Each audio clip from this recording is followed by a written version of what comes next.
Bandits kidnap general. Carry the general go inside bush. The general dey with them inside bush. The general die. The bandits carry the dead body of the general. Go give am to the community. There are bad and good men. Some people want peace, while others don't want peace. Vigilantes will come and kill people. Our parents were killed. Whoever is your parent, one must take revenge. Whoever likes me or dislikes me, the day I die, he will know whether I am useful or not.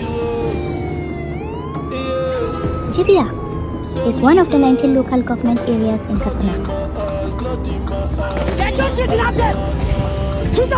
Considered a frontline zone for violent banditry characterized by rampant kidnappings, cattle rustling, and fatal attacks stemming from long-standing farmer-herder conflicts fueled by poverty, drug abuse, and regional insecurity. The violence has led to massive displacement of communities, destruction of agricultural activities, and a constant state of fear. One of the major kidnap kingpins is a man named Audu Langai. Abdullahi Officer Langai was a prominent feared bandit leader operating in the northwest region of Nigeria, specifically focusing his terror campaigns on the Jibia and Basari local government areas of Katsina State. He was known for commanding a faction of Fulani bandits involved in high-level criminal activities. He strictly controlled his territory in Jibia, often acting as a gatekeeper who blocked rival bandit groups from entering to loot while simultaneously, ruthlessly exploiting the local population.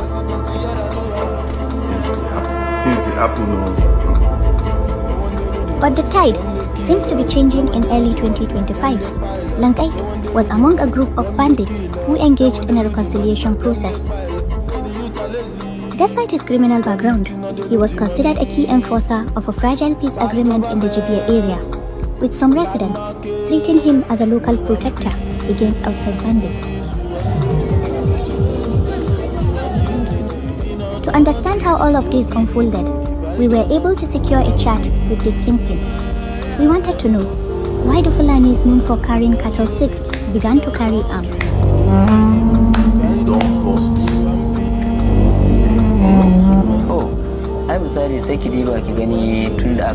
You have to look at it from when it started. You may say they started it first, but you have to go back to the root cause. The conflict started small and escalated to where we are now. When we fail to make a decision, when the problem starts, it will be difficult to stop it when it escalates.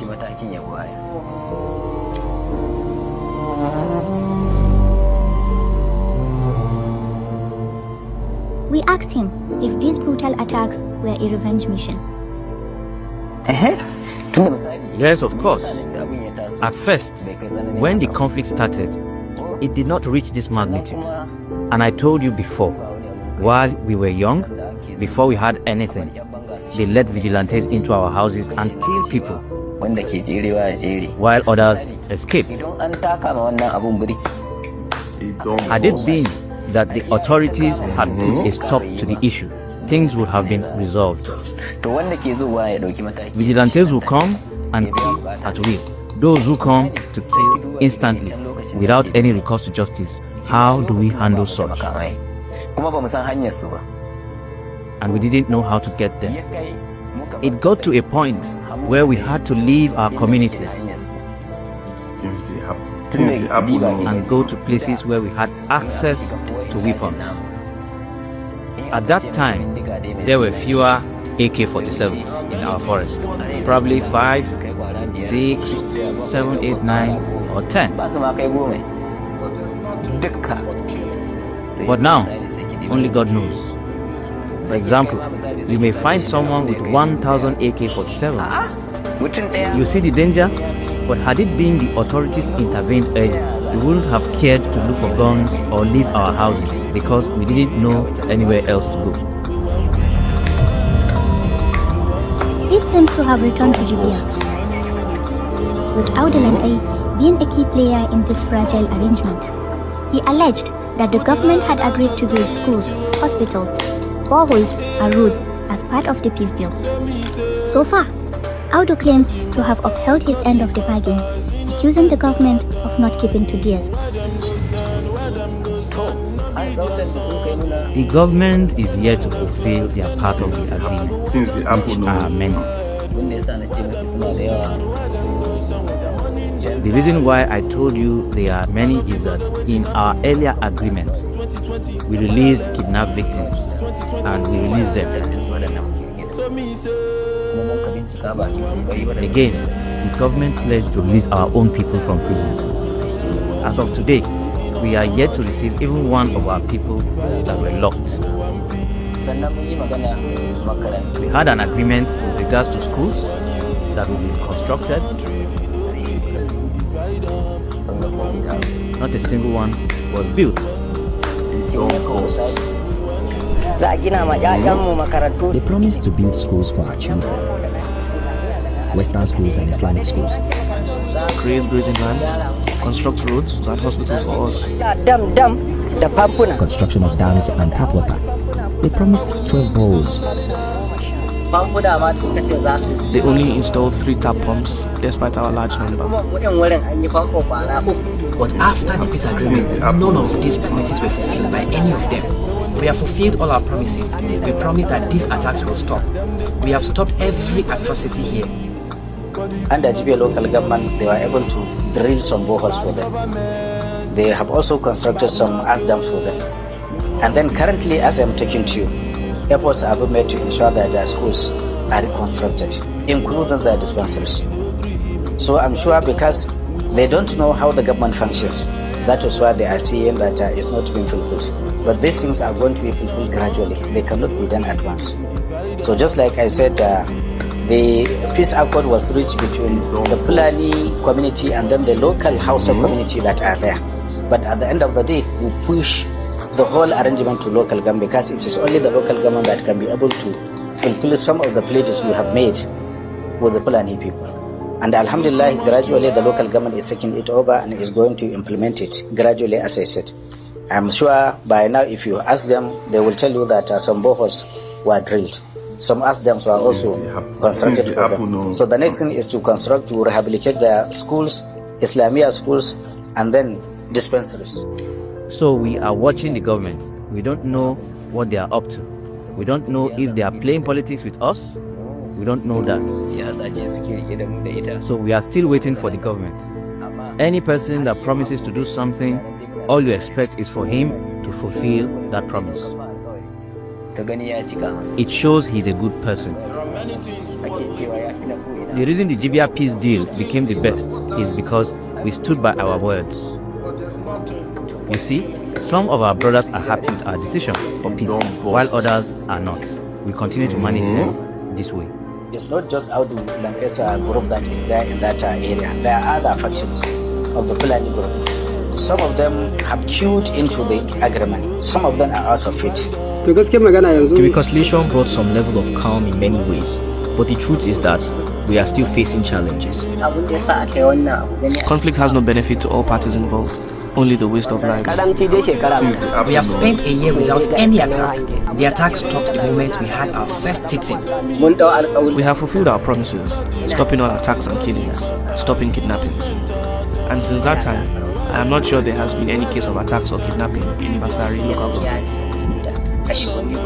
Audu Langai is trying very hard to ensure that even those that refuse to queue into the plan are not allowed to go to any part of Jibia local government and Bastari local government area. But then you cannot protect it because sometimes they sneak and come into that area. And most of them that sneaked are either coming from Niger or as far as Zamfara state.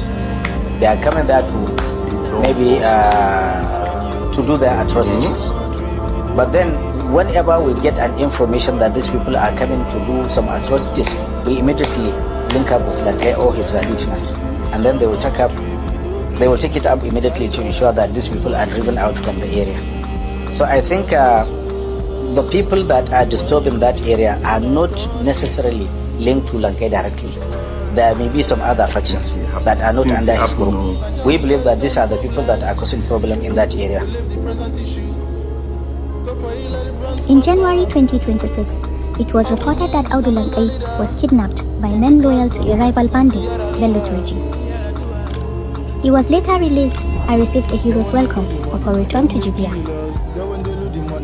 However, some cannot forget the terror he once unleashed as a bandit. In life, whatever you do, just allow God to be the judge. You cannot please people.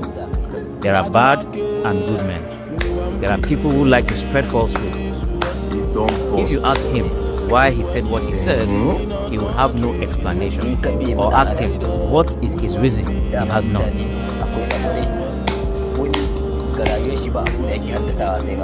Those people are hypocrites, and you don't follow or listen to them. Some people want peace, while others don't want peace because they rely on conflict for survival. If we had listened to them, this conflict would not come to an end. If you look at it, both sides have suffered. Our parents were killed. Whoever kills your parents, one must take revenge. But back then, we have no reason to kill. I swear to God. Let me tell you something. There was a time I and my friend started stealing cattle. For 2 years, anytime I remember that, I resort to weeping even while I am praying. I must cry. On the 31st of October 2025, the American government declared Nigeria a country of particular concern, stating that Christians were being persecuted in Nigeria by Fulani militias, bandits. I am hereby making Nigeria a country of particular concern. That's a legal definition. Thousands and thousands of Christians are being killed. We asked Langai about his thoughts on President Trump's declaration about Christians being killed in Nigeria and if they were also his target. I don't have any affiliation with such a leader. That notion is fake. It's just their vain talk, as you find in politicians' conversation. Audu Langai, once feared as a ruthless bandit kingpin, now stands at a crossroad, balancing the shadows of his past with hopes for a fragile peace. His message to fellow bandits is clear. We have the power to choose a different path, one that leads to peace, development, and hope for our people. Many do not want this to end, but violence only brings destruction and despair.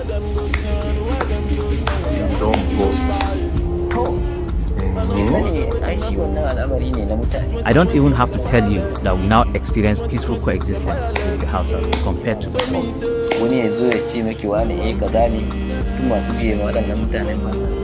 You can no longer differentiate between Hausa and Fulani if you visit our markets. It is because we have embraced the truth, and I believe it will grow stronger. The people of Jibia had no choice but to reconcile with their former tormentors, with hope for peace, or so they thought. My boys were killed without committing any crime. I am fully aware that my boys killed 15 persons. There was an altercation there. From there, they opened fire from both sides. Few weeks after this initial interview, the fragile peace that had lasted for over a year was shattered. A violent confrontation erupted between vigilante members in Kadobe and Audu Langai's boys, resulting in the death of 18 individuals, including 13 vigilantes. What triggered this sudden outbreak of violence? What has changed?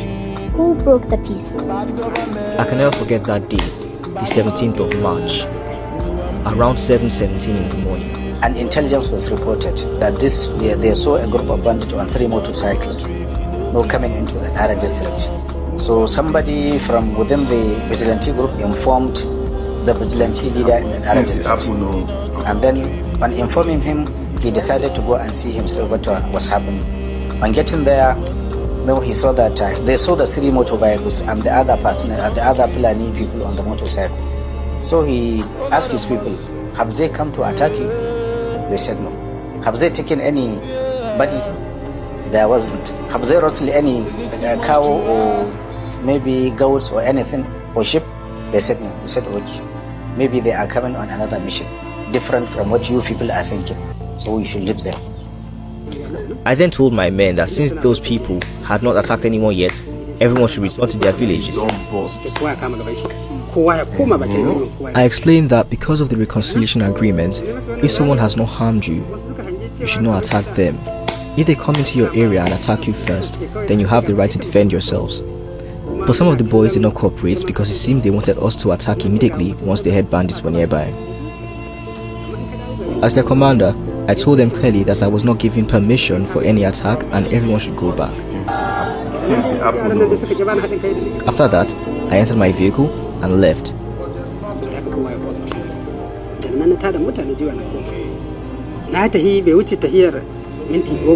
Barely 10 minutes later, I started hearing gunshots. I immediately realized that there was trouble. Even then, I continued towards Maje Falale Kadobe Road and instructed the boys in my vehicle not to come down. But once night falls, people do not always follow advice. Some got down, and that was how the tragedy happened. There was an altercation there, and then from there, they opened fire from both sides, both the Fulani and the Hausa people. Unfortunately, they were overpowered by the Fulani, and that was why the deaths on the Hausa people was much more than what was recorded on the Fulani side. We lost 17 people. That day remains one of the saddest days of my life. I will never forget it because the pain is still in my heart. The truth is that some of the boys themselves contributed to what happened because they refused to follow directives.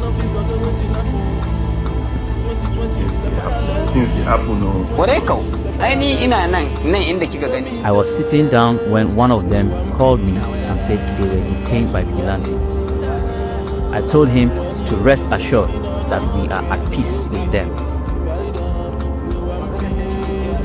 Before I could finish, the call was interrupted. There was chaos in the background. I asked some of my boys to come along with me to find out what was happening. We arrived at the scene and they were laying in the bush, fully armed, some with at least 2 guns. They started shooting at us from every angle. Am I supposed to leave them to kill me just because I want peace to continue? I needed to protect myself. Remember, they killed 3 of my boys before and were shooting at me too. I needed to protect myself. Their intention was to kill me. That is why I killed 15 people.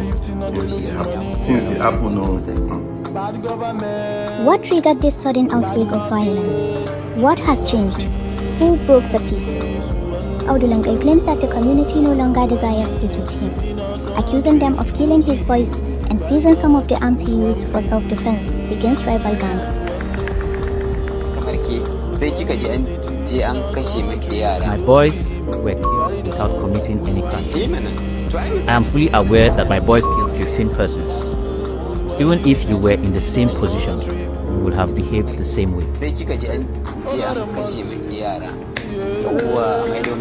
Yes, if they return my arms and the corpses of my boys, I'm forever ready to continue with peace. I heard that the people of Kadobe say they want peace and that my boys shouldn't go near them. They don't want peace. Leave them with us.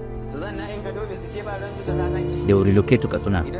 They are near us and they say they don't want peace.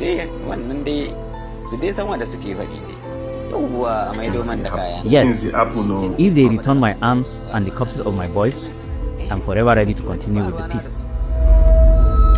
The people of Kadobe, on the other hand, allege that bandits continue to raid their villages even after the peace agreement, stealing livestock and terrorizing their communities, and whenever they report these incidents to the authorities, they are told to let things go for the sake of peace. 121 sheep and goats were stolen, but only 60 were returned.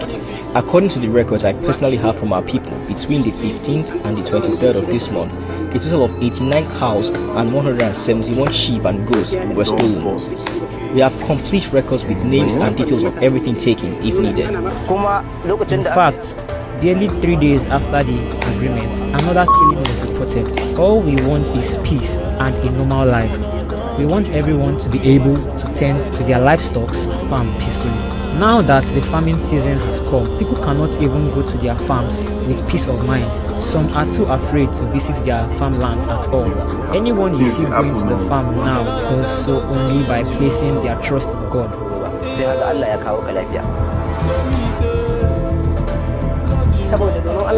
Honestly, for the sake of Allah, we cannot say we are happy with this peace agreement because these people have not stopped attacking us.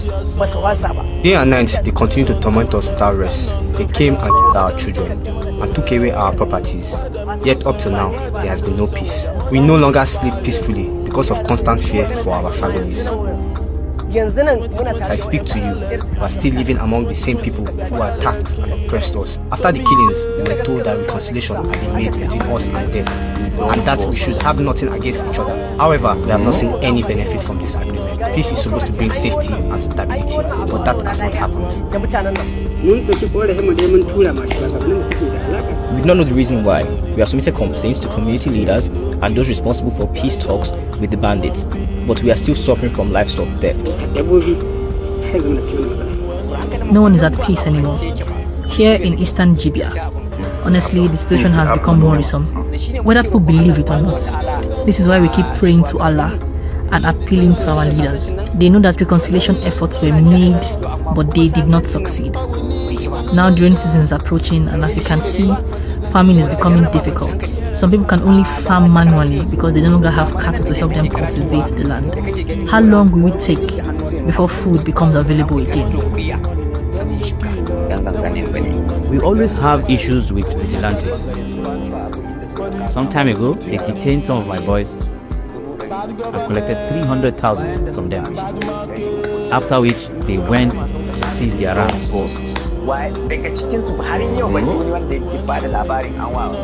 Since then, nothing has been done. If it had been my boys who did this to Hausa man, people would be complaining.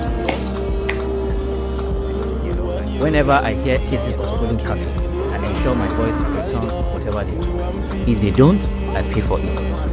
Why do I do that? For peace to reign. If I didn't want peace to reign, I wouldn't spend my money to fix it. If my boys do something wrong, I punish them. I want peace to work. Why do people keep frustrating me? Why do they keep killing my boys? They tell me to be patient. Frustrated and desperate, the villagers retaliated, which reportedly led to the death of 3 of Langai's men and the confiscation of his weapons. In response, Audu Langai reportedly attacked and killed 13 vigilante members and 2 others, escalating the conflict even more. The situation is increasingly complex and many questions remain unanswered. But as we delve deeper into this documentary, certain truths become clearer. Does this fragile peace truly exist, and does it benefit the people of Jibia? Why do Langai's boys allegedly continue to raid villages even after the peace was declared? Does Audu Langai genuinely seek peace, or are his actions driven by something else? Does the government truly want this insecurity to end? If so, why does it fail to uphold the promises made to Langai, as he claims? They should keep their promises. I'm not a politician and I'm not interested in politics. All I care about is the truth. Anything outside the truth, I'm not a party to it.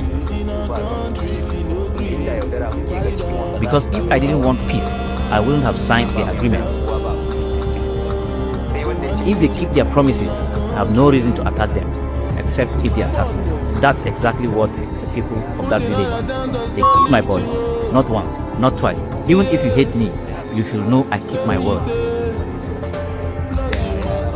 That's why I say, if they do what I want, I'm ready to uphold the peace. If not, I don't know what I might do. I won't reveal the number of days it will take for me to attack them this time. If they fail to keep their words, they will see that I'm serious. Some few promises that were made to them were fulfilled.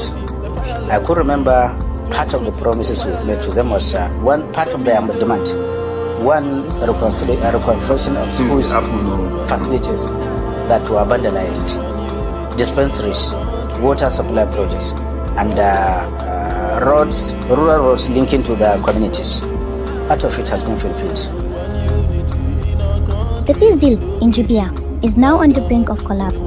Langai has vowed to exact revenge if his arms are not returned and his demands fulfilled. His threats have sown fear within the community. Meanwhile, vigilante groups assert that they can protect themselves and their communities if they are supplied with the right weapons. The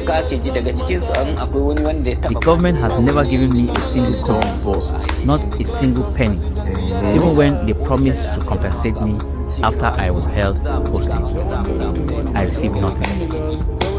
That is why when the people of Kadomi seized my weapons, I made a vow to get them back, even if I die doing so. Remember, all these things happened because of the peace deal. Why should I continue to suffer just because I want peace? The only thing I will do is give them a few days